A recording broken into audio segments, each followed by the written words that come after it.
Friends, कैसे हैं आप सब। आपके अपने चैनल डिकोड सिंह में आपका स्वागत है।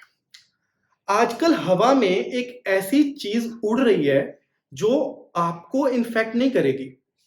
कोविड तो है जो आपको इन्फेक्ट करेगा, लेकिन एक ऐसी चीज भी हवा में उड़ के आप तक पहुंच सकती है जो आपको इन्फेक्ट करने की बजाय आपके फोन को इन्फेक्ट करने की क्षमता रखती है। जी हाँ, बिल्कुल सही सुना। खैर, सुना तो आपने पहले भी होगा, लेकिन आइए इस वीडियो के अंदर डिकोड करने की कोशिश करेंगे कि ये पेगासस आखिर है क्या, ये पेगासस आया कहां से है, ये पेगासस क्या आपके फोन में भी आ सकता है, अगर आ सकता है तो कैसे पहचानेंगे, और अगर पहचानेंगे तो इससे कैसे छुटकारा दिलवाएंगे, और क्या ऐसा पेगासस में है कि हिंदुस्तान के अंदर इस समय ये राजनीतिक गलियारों का चर्चा का विषय बना हुआ है। आइए जानते हैं क्या है ये पेगासस। दोस्तों, पेगासस एक स्पाईवेयर है।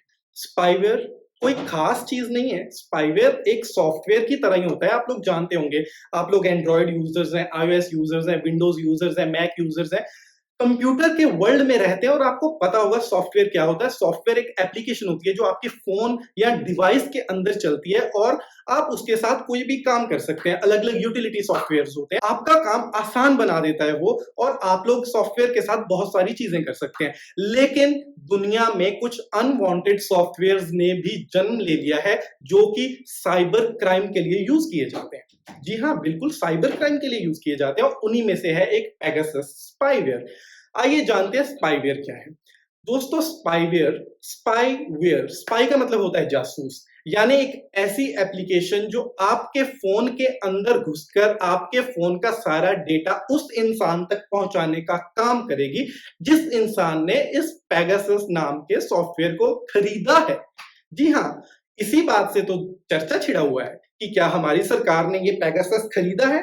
अगर खरीदा है तो क्या इसने अपने देश के लोगों के फोन में इसको इंस्टॉल करवाया है। अगर इंस्टॉल करवाया है तो क्या ये उनका सारा डेटा सरकार की सर्वेलेंस पे है। अभी आपने जाना कि पेगासस होता क्या है। आइए जानने की कोशिश करते हैं अब कि पेगासस आया कहां से है।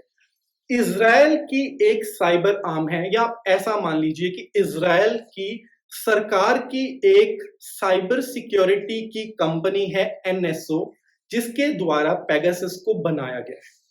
तो दोस्तों, ये जो कंपनी है एनएसओ, इसके बनने का जो इतिहास है, इसके बनने की जो हिस्ट्री है, ये अपने आप में एक बहुत रोचक हिस्ट्री है।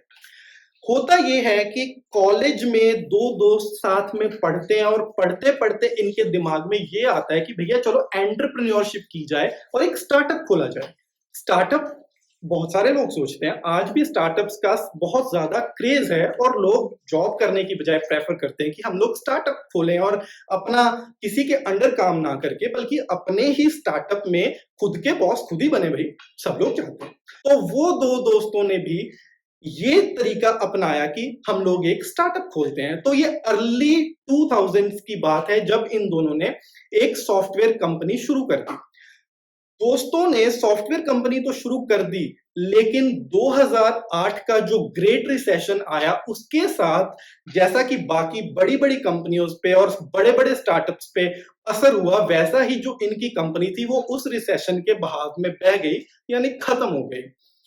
लेकिन ट्विस्ट ये था कि 2007 में एप्पल ने आईफोन लॉन्च कर दिया था। आप सोचेंगे इसमें ट्विस्ट क्या भाई। ट्विस्ट ये था कि 2007 से पहले हैंडहेल्ड डिवाइसेस जो थे, जो मोबाइल डिवाइसेस थे, जैसे आज की डेट में हमें मोबाइल फोन्स की भरमार दिखती है, ब्रांड्स की भरमार दिखती है, 2007 से पहले कहीं भी ऐसा नहीं। 2007 से पहले मोबाइल फोन्स की उतनी भरमार नहीं थी जितनी आज की डेट में है। मोबाइल फोन्स ना के बराबर होते थे। हैंडहेल्ड डिवाइसेस के तौर पे आर्म टॉप्स होते थे या कुछ और डिवाइसेस होते थे, लेकिन मोबाइल फोन्स, जिन मोबाइल फोन्स में आपकी फोटो, वीडियो, गाने, entertainment, media, phone calling, WhatsApp, chat, सब कुछ आज की डेट में ऐसा कुछ नहीं होता था, लेकिन आईफोन ने ऐसी रेवोल्यूशन लेके आए मार्केट में कि मोबाइल फोन्स का ट्रेंड चालू कर दिया। तो दोस्तों, ऐसा हुआ कि इससे पहले तो जो भी फोन्स को टेप किया जाता था, वो जो बड़े-बड़े वो लैंडलाइन फोन्स रहते थे, उनके ज़रिए टेप किया जाता था। उनकी जो कम्युनिकेशन चैनल्स होते थे, उनकी जो कम्युनिकेशन लाइन्स होती थी, उसके ऊपर सर्विलेंस की जाती थी। लेकिन मोबाइल फोन्स के आने के बाद इनका काम बहुत आसान हो गया। पुराने टेलीफोन्स में तो सिर्फ जो बातचीत करते थे वो आती थी, लेकिन मोबाइल फोन्स आने के साथ उनका जो वीडियोस, इमेजेस, मल्टीमीडिया, लोकेशन, यानी जो कुछ भी तमाम चीजें मोबाइल के अंदर है, वो सारी की सारी सर्वेलेंस कंपनीज के पास जा सके। तो इन्होंने देखा कि मार्केट में भाई अच्छा खासा अपॉर्चुनिटी आ चुकी है एक आईफोन आने के साथ। तो इन्होंने क्या किया, इजराइल की जो खुफिया एजेंसी है मोसाद, उसका एक रिटायर्ड साइबर सिक्योरिटी का साइंटिस्ट था, उसको इन लोगों ने हायर कर लिया और अपने साथ मिला लिया। अब ये 2 लोग नहीं बल्कि 3 लोग बन गए, जिनके नाम के 3 इनिशियल से कंपनी का नाम रखा गया एनएसओ, जो आज चर्चा का विषय बनी हुई है। तो दोस्तों इन लोगों ने क्या किया, पेगासस प्रोजेक्ट के ऊपर काम शुरू कर दिया और पेगासस नाम का सॉफ्टवेयर बना के इन लोगों ने मार्केट में उतार दिया। अब उस प्रोडक्ट की मार्केट में ऐसी डिमांड बढ़ी कि जो भी देशों की गवर्नमेंट्स हैं, उन्होंने खरीदना शुरू कर दिया इस प्रोडक्ट को। क्यों खरीदना शुरू कर दिया? क्योंकि मोबाइल फोन्स या टिपिकल कम्युनिकेशन चैनल्स पे सर्वेलेंस रखना उतना आसान नहीं था जितना इसके ऊपर आसान था, और जितना बड़ी मात्रा में डेटा और जितनी डेटा की क्वालिटी इसके थ्रू आ सकती थी, उतनी वो टिपिकल सोर्सेज के साथ कभी भी आना पॉसिबल नहीं होता। तो इनके जो क्लाइंट्स थे एनएसओ के, ये कोई आम लोग नहीं थे, बल्कि ये अलग अलग देशों की सरकारें थी, और उन्होंने इस सॉफ्टवेयर को खरीदना शुरू कर दिया सर्वेलेंस के लिए।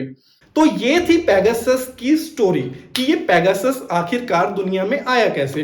तो दोस्तों हिंदुस्तान में क्यों चर्चा का विषय बना हुआ है, तो जैसा कि मैंने पहले बताया आपको कि इनके जो क्लाइंट्स हैं वो बड़े बड़े देशों की गवर्नमेंट्स हैं। तो वैसे ही फ्रांस की एक जो वेंचर है फॉरबिडन स्टोरीज, उन्होंने एक रिपोर्ट रिलीज की है, जिस रिपोर्ट के अनुसार ये कहा गया है कि पेगासस के थ्रू 50,000 लोगों का जो डेटा है वो सर्वेलेंस पे रखा गया। 50,000 लोगों के डिवाइसेस में, या ऐसा कह लो कि 50,000 डिवाइसेस में पेगासस को डाला गया और उनका सारे का सारा डेटा जो भी उनके देश की गवर्नमेंट्स थी या कोई और एजेंसीज थी, उन्होंने सर्वेलेंस पे रखा है। उन्हीं में से एक नाम है भारत सरकार का, कि भारत सरकार ने भी अपने देश के कुछ जाने माने, जाने पहचाने चेहरों का जो मोबाइल है उसके अंदर पेगासस को डाल के लीक करवाया सारे का सारा डेटा। अब भाई जिसके फोन का डेटा सरकार ले रही है, जिसके बेडरूम की कन्वर्सेशन सरकार सुन रही है, जिसकी images, private images, videos, multimedia, location, सबके ऊपर सरकार की सर्वेलेंस है, तो वो लोग ऑफ कोर्स इस टाइम पे बहुत भड़क रहे होंगे। तो यही मामला है। पार्लियामेंट को चालू हुए 3-4 दिन हो चुके हैं, लेकिन पार्लियामेंट की जो कार्रवाई है वो चलने नहीं दी जा रही है, कि सरकार से जवाब मांगा जा रहा है कि हमें सरकार जवाब क्यों नहीं दे रही। खैर ये अलग चर्चा का विषय है कि सरकार की इन्वॉल्वमेंट थी या नहीं थी। अगर थी तो सुप्रीम कोर्ट को इस टाइम पे इंटरवीन करके इस पूरे मामले की निष्पक्ष जांच करवाने की सख्त जरूरत है। लेकिन दोस्तों आपके साथ रिलेटेड बात यह है कि आप कैसे पता कर सकते हैं कि कहीं आपके फोन को पेगासस स्पाईवेयर के थ्रू टेप तो नहीं किया जा रहा। आप कैसे ये चीज का पता लगा सकते हैं? तो दोस्तों एमनेस्टी इंटरनेशनल, जिसने फॉरबिडन स्टोरीज के साथ मिलके ही ये रिपोर्ट पे काम किया है, उसने एक ऐसा टूल लॉन्च किया है जिस टूल के थ्रू आप आसानी से ये पता कर पाएंगे कि कहीं आपका फोन में कभी पेगासस तो नहीं आया है। तो दोस्तों उस टूल का नाम है MVT, mobile verification tool kit. ये गिटहब के ऊपर इसका जो सोर्स कोड है ये फ्रीली अवेलेबल है। जिनको ये नहीं पता कि गिटहब क्या होता है, दोस्तों गिटहब एक ओपन सोर्स रेपोजिटरी होती है जिसके ऊपर आप अपना जो एप्लीकेशन का सोर्स कोड है, सोर्स कोड की जो फाइल्स हैं उनको रख सकते हैं। और अगर ये आप ओपनली अवेलेबल कर देते हैं तो कोई भी उस सोर्स कोड को वहां से लेके उसमें चेंजेस करके एक नई एप्लीकेशन ऑल टुगेदर बना सकता है, जिसको आप ओपन सोर्स का नाम देते हैं। तो दोस्तों ये गिटहब के ऊपर जो इसका कोड है वो एमनेस्टी इंटरनेशनल ने बिल्कुल ओपन कर दिया है और फ्रीली अवेलेबल रखा है। इसको तरीका क्या है इसको चलाने का? इसको आप लोग डायरेक्टली एप्लीकेशन के रूप में अपने एंड्रॉयड या iOS डिवाइस या कंप्यूटर डिवाइस के ऊपर रन नहीं कर सकते हैं, बल्कि इसका जो सोर्स कोड है वो आपको डाउनलोड करके आपके आईफोन को या आपके एंड्रॉयड डिवाइस को आपके कंप्यूटर के साथ कनेक्ट करना पड़ेगा। और क्या करेगा ये जो टूल है, ये क्या करेगा, आपके फोन का सारा बैकअप जो है वो कंप्यूटर के ऊपर लेके सारी फाइल्स को एक एक करके स्कैन करेगा और स्कैन करके बता देगा कि कहीं आपके फोन का डेटा थर्ड पार्टी को ट्रांसफर तो नहीं हुआ। अगर ट्रांसफर नहीं हुआ तो ये मान के चलिए कि आपके फोन में कभी पेगासस था ही नहीं, क्योंकि पेगासस का काम है डेटा ट्रांसफर करने का। तो अगर आपके फोन का कभी जो डेटा है वो थर्ड पार्टीज को गया होगा, तो ये टूल आपको बता देगा कि आपके फोन में कभी ना कभी पेगासस इंस्टॉल किया गया है। तो दोस्तों, जो आम एंटीवायरस सॉफ्टवेयर्स होते हैं वो ये पेगासस को डिटेक्ट नहीं कर पाते हैं, उनमें इतनी क्षमता नहीं है कि उसको डिटेक्ट कर पाए। इसीलिए ये जो एमवीटी नाम का टूल है, ये एमनेस्टी इंटरनेशनल ने बना दिया है ताकि आप पता कर सके कि आपका जो फोन है उसका डेटा कभी ब्रीच तो नहीं हुआ है।